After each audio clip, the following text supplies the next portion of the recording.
What's up, horror fans? It's Danny from the Wisecracking, joined with Charlotte. And I don't know about you, Char, but have you had any bad dreams lately? I don't know. But you have. We are here to rank the... I almost said Friday the 13th again. The Nightmare on Elm Street franchise. We've been getting that mixed up the entire time. There's too many F's. I know. Freddy... Friday. It's too many F's. But so originally, I introduced Charlotte to the Nightmare on Elm Street franchise by having her watch the Nancy Thompson trilogy. Those are good for itchy. Yeah. We watched parts 1, 3, and 7, which are, I don't want to give it away, but they're many people's favorites in the franchise. I think most people, when they review this franchise, their rankings are actually sort of similar. And Charlotte and I actually have very similar rankings. We have been making up the ground. We watched part 2 a while ago, and just in about the last week and a half, we watched 4, 5, and 6. Yeah. They were. Speaking of part 6, that's where I got, oh my god, I can see again, the Nightmare on Elm Street official 3D glasses, which I'm putting back in their envelope. They came with this. This was for me, and I'm sure countless other horror fans. Yeah, nobody can see how dusty the top of this is. There you go. Now you can. For many other horror fans who are around my age, I'm in my early 40s, this was like the crown jewel of your DVD collection when you probably first started collecting DVDs. The Freddy box set that included the first 7 films and a bonus disc. You get Freddy's outline in each of the DVDs. And just to show you how old this really is, these are the DVDs that have the plastic... these are... I think I bought this for about $40 or $50 from Suncoast Video when it was going out of business from the Kings Plaza Mall. So if you're a Brooklynite, you might remember Suncoast Video and the Kings Plaza Mall. Fun fact, actually scratching my back with this. Right? Oh, shout out to my one of my best friends, Mike, who used to work there. So, Char... You go first. Well... I've been talking a lot, so why don't you say... Okay. Well, Charlotte and I also decided a couple rules off the bat. First of all, if you are not subscribed to our channel, please do us that favor. Subscribe to the channel. And leave a like. Pete and I just finished reviewing Season 2 of Yellow Jackets. We did an episode-by-episode breakdown, so you can watch all 9 of our videos on Yellow Jackets Season 2. I do a ton of horror shorts. I just did one for a really fun documentary called Fredheads, which is available on VOD. You see that down below. Yes, it's available on Amazon and VOD for about $3. Really worth the rental. It's a really cool, fan-driven documentary. Please don't break the finger. So we decided, first of all... We're not including Freddy vs. Jason. Well, yes, we decided not to include Freddy vs. Jason because when we did our Friday the 13th franchise, we included Freddy vs. Jason in that. And I think even though Freddy gets top billing in that movie, that works better within the context of the Friday the 13th franchise, whereas it really doesn't fit in... It talks more about Freddy, but I feel like there's more deaths and stuff related to Jason. Yeah. So we were going to include it in our ranking, and then we both kind of didn't know where to put it. Yeah, because we were so we decided, let's leave it out. Also, I made a parenting choice to not watch the remake, the 2010 remake with Charlotte. I saw that movie one time, and I am perfectly fine never watching it again. He just looks bad. Listen, I genuinely loved Jackie Earle Haley in Watchmen, in Little Children. I think he's a fantastic actor. And I remember being excited when I heard, coming off of Watchmen, that he had been cast as Freddy Krueger. And I thought, okay, he could do something really cool with this character. Unfortunately, that movie was as much of a just cash grab remake as you can get. Not I don't want to watch it again. and let's face it, we're doing a franchise ranking. Is it really in the franchise? Well, regardless of that, it would be at the bottom of my list. So there you go. If you want to include it in my ranking, it's at the bottom of my list. It's not even close. Okay. The only other thing I will say is, especially having just watched the Fredheads documentary, Freddy is the character who got me into horror movies. Nightmare on Elm Street, Dream Warriors is the first horror movie I credit as having seen. It is my favorite movie, maybe ever. It's probably in my top 5 of all movies just because of how important it is to me. And what always separated this franchise above the Halloween and above Friday the 13th... He talks. ...was the fact that he talks... The fact that he is so unique, he talks, he is funny. But also scary. He's also scary, less as the movies go on. But most importantly, it is simply the continuity and the awesomeness of Robert Englund. The movies have different directors, from Wes Craven to Chuck Russell to Rennie Harland to Stephen Hopkins to Rachel Talalay, back to Wes Craven for Wes Craven's New Nightmare. But the continuity of the lead actor and the star villain is there in Robert Englund. And because he talks, his natural charisma and his personality comes out more and more in every movie. Whereas Jason and Michael, no matter how scary they might have been, they're just masked killers who are silent, who are played by... Can teleport, can not, yeah. And they're also played by different actors in every movie. You know, so everybody argues, oh, who's your favorite Jason? Oh, who's the best Michael Myers? Well, there is no argument with that in the Freddy franchise. You have Freddy is Robert Englund. Robert Englund is Freddy. They are one and the same. They are one and never changing. So, do you want to go? You want to do your... I want you to go first, because I have a lot to say. Okay. So, I'm going to start at the bottom and work my way to the top. Okay. I'm going to go from the bottom as well. You're going to start at the bottom and now you're here. Yep. My least favorite, and I want to just make this very clear. There really isn't a bad movie. No, well, even the ones that I'm ranking, so like Halloween Resurrection is at the bottom of my Halloween ranking list. I hate that movie. I hate it. I find it to have no redeeming value whatsoever. Jason Takes Manhattan is at the bottom of my Friday ranking. I hate that movie. I find it to have little to no redeeming value. My point bringing those up is that I don't hate a single movie in this franchise other than the remake. Of the Robert Englund Freddy movies, even the bad ones, I can put on and watch as comfort food. We watched Freddy's Dead the other night, and I remember watching that with my dad in the movie theater and laughing and loving every minute of it in the movie theater. So yeah, I think it's ridiculous, but I still kind of love it. As for the last movie on my list, it's Freddy's Dead. Freddy's Dead is the first time you see... I'm going to go blind. I'll take it. Yeah. The first time you see Freddy in Freddy's Dead, he is dressed as the Wicked Witch of the West, and he goes, "I'll get you, my pretty, and your little soul, too." And his dialogue does not improve the rest of the movie. It is so cartoonish. It is so childish. Never mind, put it back. I know.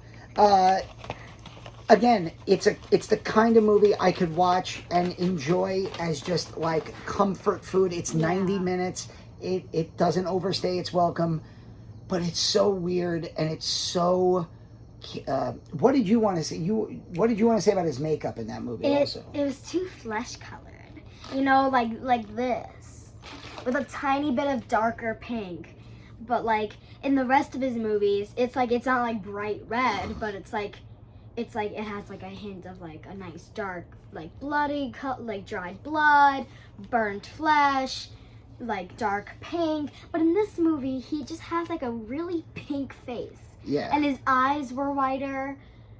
Like I love just like I love Freddy and I love Robert Englund, but so many of the lines in this movie are just so over the top. The whole Nintendo sequence. I feel we saw more of non-makeup Freddy than Freddy. Yeah, Robert Englund himself is in this movie a lot for a couple different scenes. Even at the end, there's also the Dream Demons stuff. Those which the animation for those did not age well at all. So yeah, that's gonna rank at the bottom of my list. Do you want me to just go all the way through? Yeah. Oh, okay. Well, when I go through I think we're very similar, so you should just say yours. Okay, how about we say them at the same time? So you say one, I say one. All right, okay, so at the bottom of my list as well is Freddy's Dead. As I already told you, the makeup and just the entire weirdness. Like the Nintendo scene, we really didn't need that. But now you're playing with power. Like, he was too funny in that scene. But Carlos's death was... Yeah, Carlos's death is a good death. We're also doing best kills each movie, so for me, my best kill for Freddy's Dead is Carlos. Freddy's Dead only has, I think, 3 kills, and for me, I think the best kill is probably John Doe, only because the movie tricks you into thinking he's the main character. I remember when I was 9 years old, my dad took me to the movies to see that, and when he is falling from the sky and Freddy cuts his parachute and he lands on this like invisible bed of knives, I was like, wait, he's dead? I thought he's the main character of the movie, and it completely threw me off, and I think it's a good death. Like landing on a bed of knives is pretty, it's not as graphic as it might have been a decade earlier, but it's still good enough. Okay. I think we have the same number. Yeah, so for number 6, we both have Dream Child Part 5. This movie, it was good, but it was like a little weird. The effects were actually not as bad as I thought they would be. Okay. Though it was just like, again, really weird. Like, oh wait, no, that's part 4 I'm thinking of.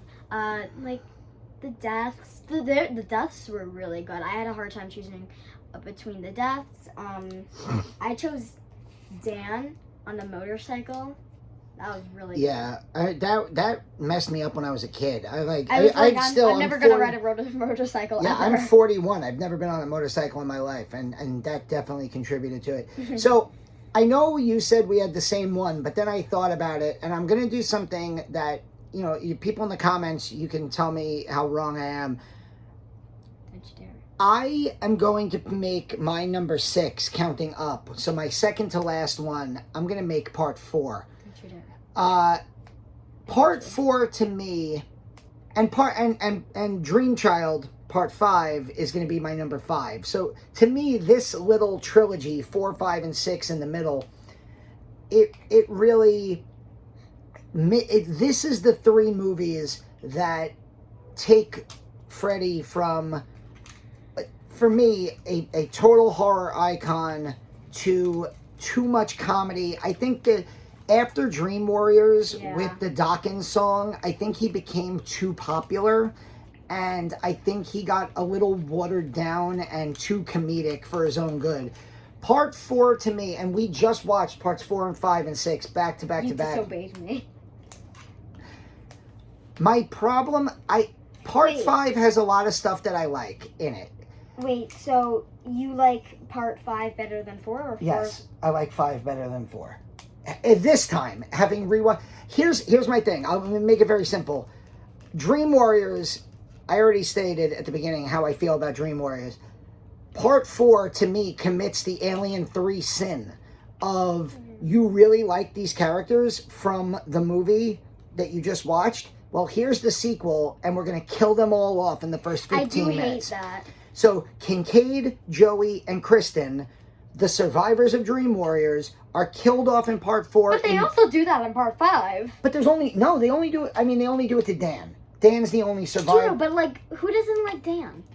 I get it, but it's 3 characters to 1, and I like those 3 characters more. Okay, fine. So Still disobeyed me. that always bothered me. I think Lisa Wilcox is good as Alice, but it takes a while in part 4 for her to kind of get into that character. And also part 4, Freddy doesn't have like any dialogue other than one-liners at all. And the deaths, aside from Debbie turning into the bug, which props out to Screaming Mad George for the effects. You're making me change my list. No, you're okay. You can have your own opinion. I'm just, I know that this is a minority opinion. Trust me. I know that there are Nightmare fans that think Dream Master Part 4 is their like favorite, and I'm saying it's my second to least. So it's controversial. What I like about 5 is first of all, I think the whole idea of Freddy using an unborn baby's dreams to come back is a really cool idea. I don't. I genuinely like the friend group in part 5.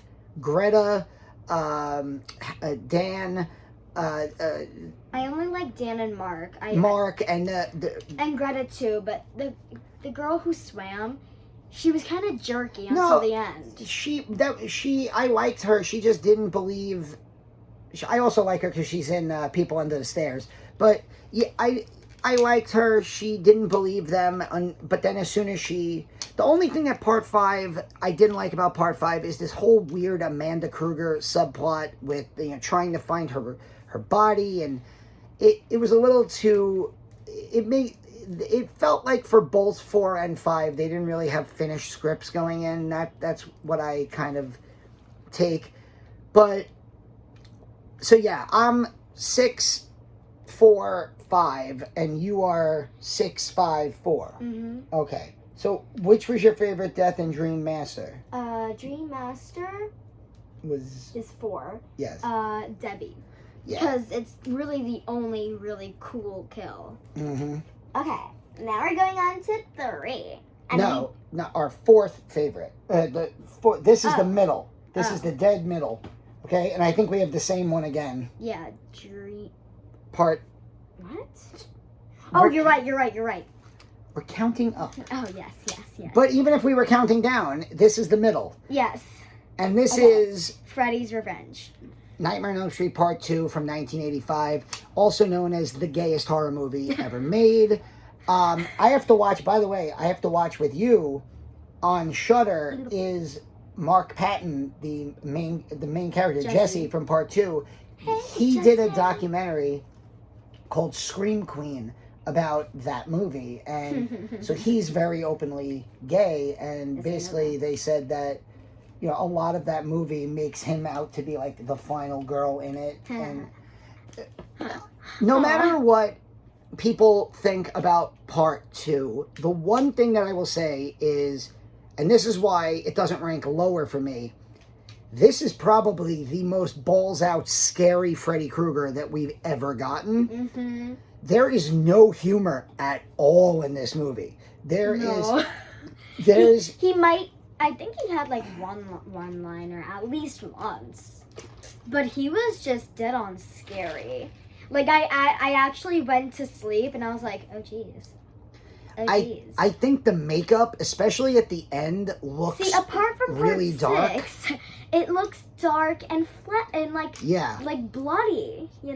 Like he actually got burned. This is also the first movie where he, instead of being a dream demon, he's kind of a possession demon. Yeah, he's kind of just a demon. I mean, the couple scenes that stick out to me, I love the shower scene. Oh, the scene in the shower. Except when they show his naked butt at the end. Yeah, well, when the coach gets killed, that scene, I love this, the way that in that movie where, like, the fog, like, the steam comes in, and then Freddy just walks out of the steam. I think that's a great scene. Mark Patton is really good in the movie. Like, you genuinely feel sorry for him as a character, what's happening. But The pool party. The pool party is fucking awesome. It's one of my favorite scenes in any Freddy movie. He's like in real life. Like, yeah. Like they're not all dreaming. Yeah, and like that's a scene where just a few years later in like Nightmares 4, 5, and 6, they would have Freddy making just nothing but pool party puns. Hey kid, you're in the deep end now. That's actually good. That was a good one. That was a good one. And you'd just be rolling your eyes. Whereas here, he's just like Freddy. Murdering teenagers at a party, at a pool party. He's like, but also the all-time. It's kind of like a really better version of the Freddy versus Jason scene at the farm. In the cornfield, Freddy's just yeah. And Freddy's just like, hey. I also love, and I think it's an all-time moment, the special effect of him coming out of Jesse. God, that was like when really Jesse cool. opens his mouth and you see the eyeball, and then he like slashes. Okay. Oh, I don't. To kill Grady. I don't have Freddy's Revenge's death here, but. Well, yeah, you do, Grady. Oh, okay, yeah, then Grady. Grady is my numero best kill. In part 2, definitely. Numero dos. So that brings us to the Nancy 3. Thompson trilogy. Because let's face it, there's a reason I showed Charlotte these 3 movies before I showed her the rest of the franchise. Yeah. I think most Freddy fans will agree, and please feel free to call me out in the comments, but I think most Freddy fans will agree that the Nancy Thompson trilogy of the original, Dream Warriors, and New Nightmare are the best. That just having Heather Langenkamp in those movies makes them great. Obviously, Wes Craven directs 2 of them, and he had storyline involvement in part 3. So they're the most Wes Craven of the movies. They're the ones with Heather Langenkamp. And I think you get some of the best iterations, maybe the 3 best iterations of Freddy. So let's start with you. What do you have at number 3? What is your number 3 bronze medal? It's a me, Freddy. Oh dear. So, at number 3, I have Wes Craven's New Nightmare. I absolutely love this movie. I didn't like it better. I didn't love it better than Dream Warriors or the OG. But it was good. I liked the concept of how it was like real life. It was actually Heather Langenkamp, technically not Nancy, because obviously bloopers. Behind this, Behind the scenes? No. What? Spoilers. Nancy dies in part 3, sadly. She does? Oh, sorry, bud. Sorry, I couldn't get the word. But it's actually Heather Langenkamp, and I just like the fact that it's all real life, and it's like in your head, but he's alive. And Bob Shea, Robert Englund the kid playing from himself. Pet Cemetery, yeah. Wes Craven has a great scene as himself in the movie. Yeah. Even the in-joke about Heather Langenkamp, who in real life married a makeup artist on horror movie sets. And in this movie, her husband is a makeup artist on or the props master on a horror movie set, which is just a really funny reference. I know. This might be blasphemous, but my bronze medal in the Nightmare franchise is the original. I love the original.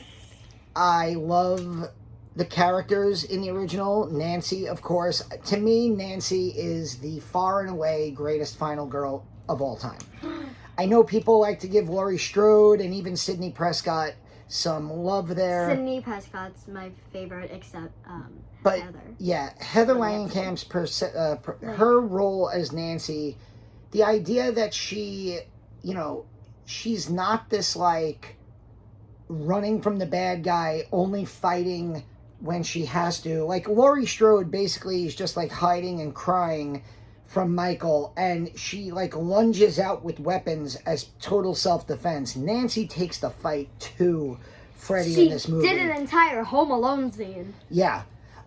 What drags this into my 3rd place, what makes the original Nightmare 3rd place for me, is the final 15 minutes or so. I think the ending is The a ending's little bit wonky. weak. The ending is a little bit weak. I love she brings Freddy out and they have the fight in her home.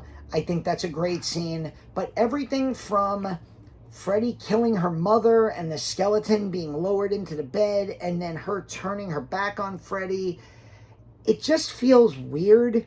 It feels like they had 90 good pages of a script and then they didn't know how to end it and they said, that's enough, let's just go.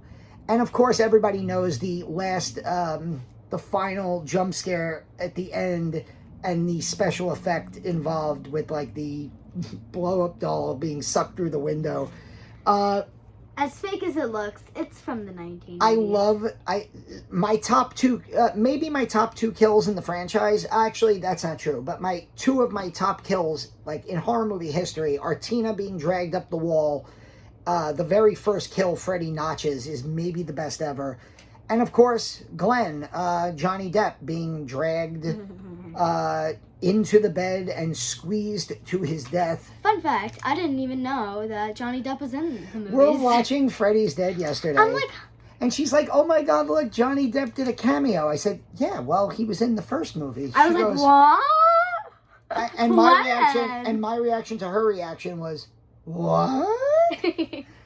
So yeah, Johnny Depp was really good. You know, I love my...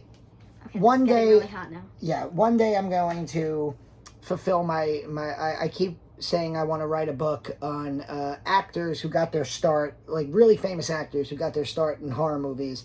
And you see that a lot in this franchise. I mean, Breckin Meyer's first film role was just in Freddy's Dead. We watched that yesterday. Sorry. So you have... So I have So now we're up to number 2. The OG is my number 2. I absolutely love this movie. I don't care what you say. I love it. Well, you don't love it as much as me. Mm-hmm. So, I love this movie very much. I love all the special effects, especially the stair scene where, like, she starts melting into the stairs. I like the Home Alone concept. I do agree with my dad, like, that it's a little weird at the end, but I think it overall is just, like, an amazing movie. So, yeah. And, yes, the best kill is Johnny Depp.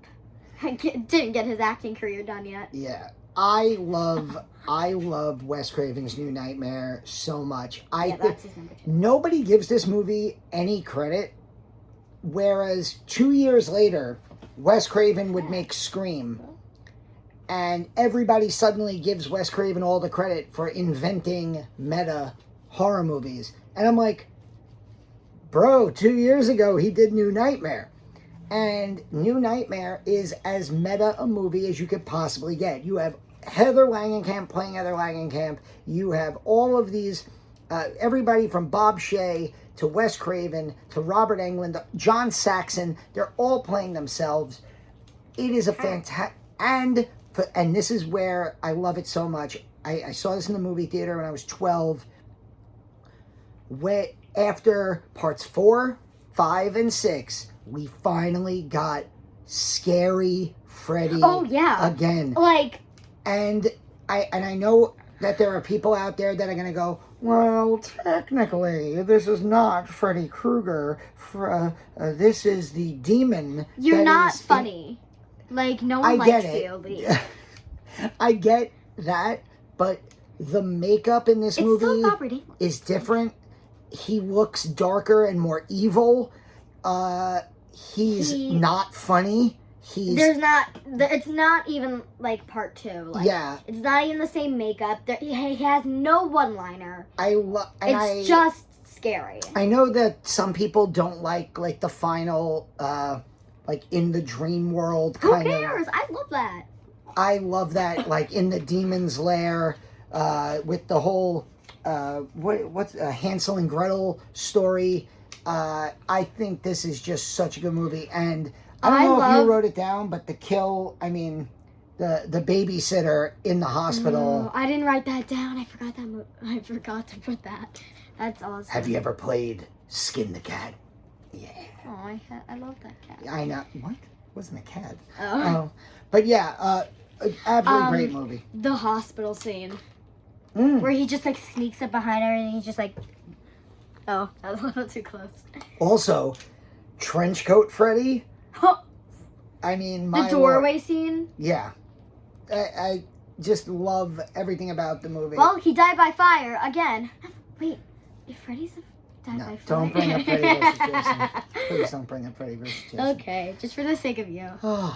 And for both of our number ones, we're the Dream Warriors. Yeah. Dun, dun. I don't think it's a shock that this is our number one. Surprising, right?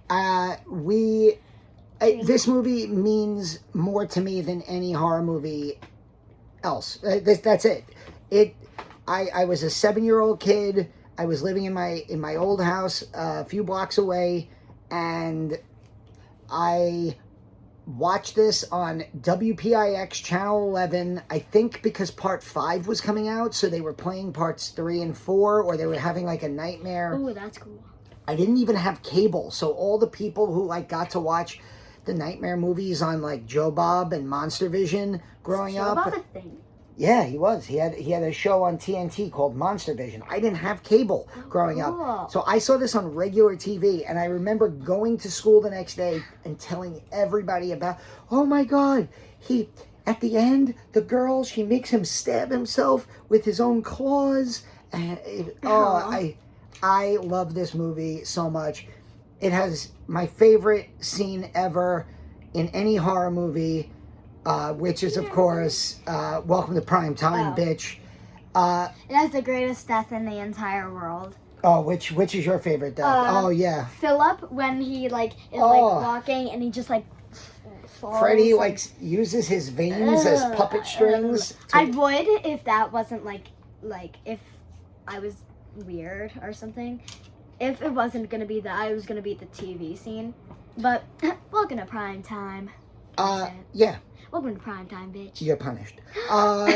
My bar near us does horror trivia, and I was part of the winning team last time I was there, and our team name was the Primetime Bitches. Ooh, that's cool.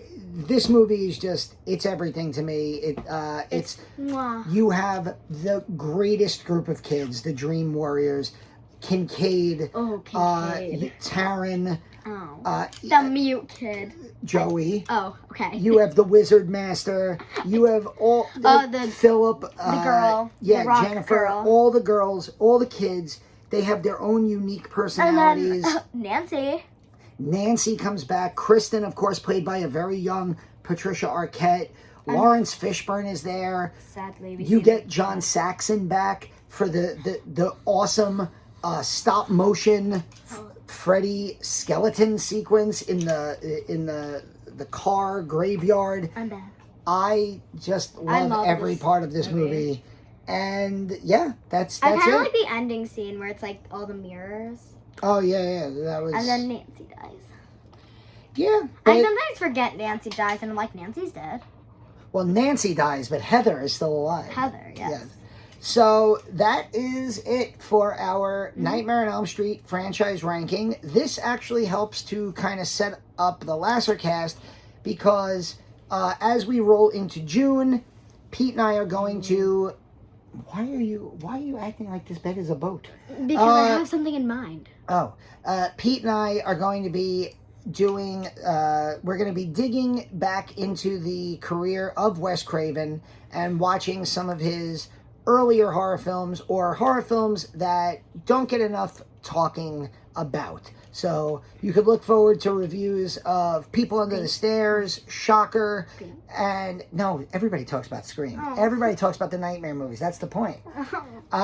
Definitely People Under the Stairs and Shocker, but also maybe some of his like early 80s, late 70s stuff like the original Hills Have Eyes, Deadly Blessing. So yeah, we'll hit that up coming up. And again, if you like Yellow Jackets, we have all of season 2 covered on our channel. What about you? What do you want to say goodbye? So first of all, bye. Hope you like our list. Leave a like and subscribe. And always follow your dreams, like how you're gonna follow mine.